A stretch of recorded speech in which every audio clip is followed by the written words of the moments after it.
Best Irish music on irishradio.org with Jerry Byrne. Irish Radio, well, at the moment we're in vaccination territory all the way, and health brought to the fore now. The Irish in Britain have a huge programme of information and a campaign in order to get up the numbers of people in the Irish community being vaccinated. Now, I've got the Health and Wellbeing Officer from Irish in Britain online, Ellen Gavin. Ellen, how are you?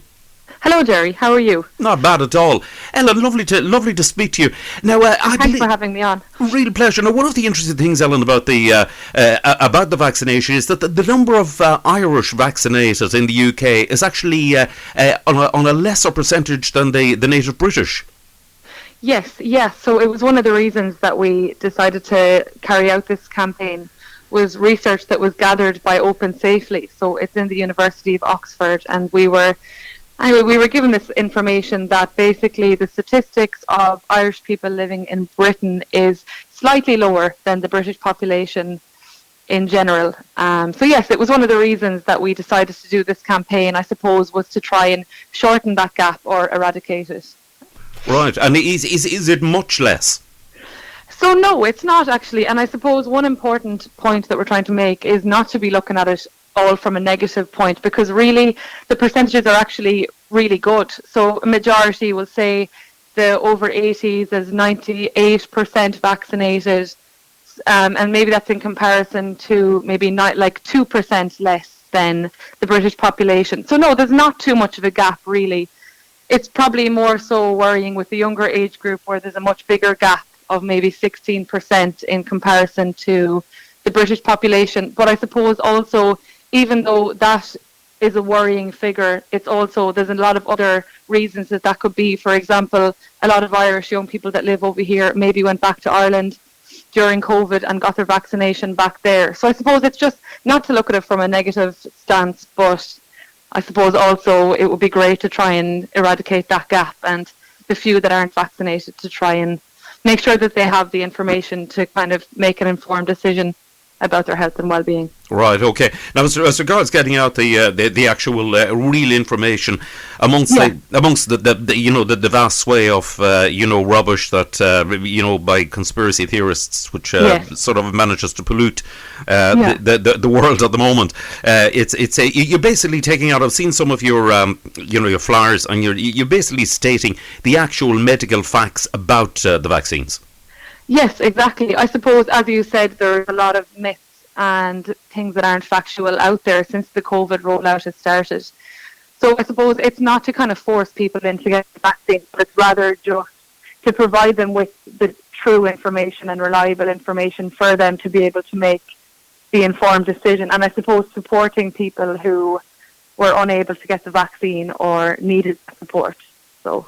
Indeed. That's really yeah. That is the progress. And now you've just started this campaign very recently.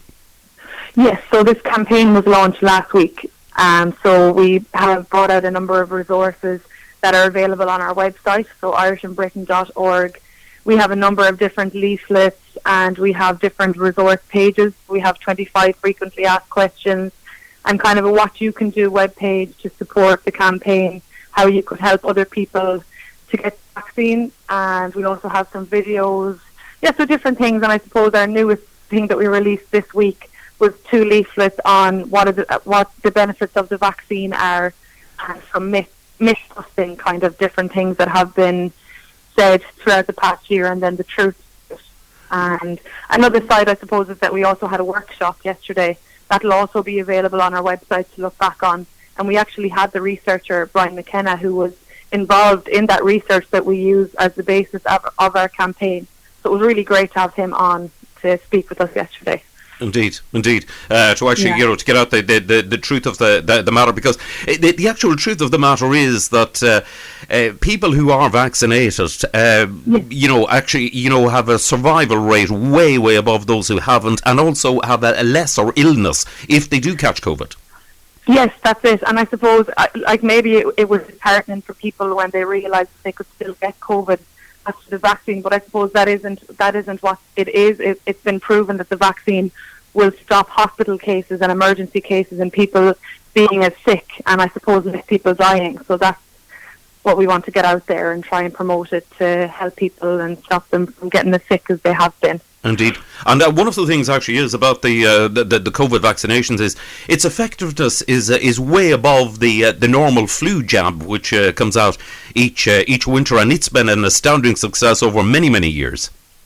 Yes, and actually another interesting thing that has kind of been found is that the danger of getting the flu and COVID together would be really a lot more dangerous than getting one, I suppose, separately. So it was as well, not only to promote the COVID vaccine, even though that's what we are focusing on, but also to get the flu jab as well, and to make sure you have both to, I suppose, prevent yourself from getting either one, because getting both together could be really dangerous.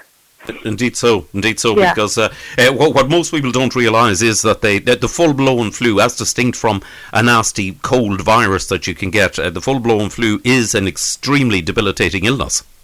Yes, it is, and it's life-threatening, I suppose. So, yeah. Indeed, that is something. Now you're doing what other things are you doing? You've done the workshop. You're getting out the information. You've got the videos up on online, and have you got a hotline open that somebody can call to ask questions?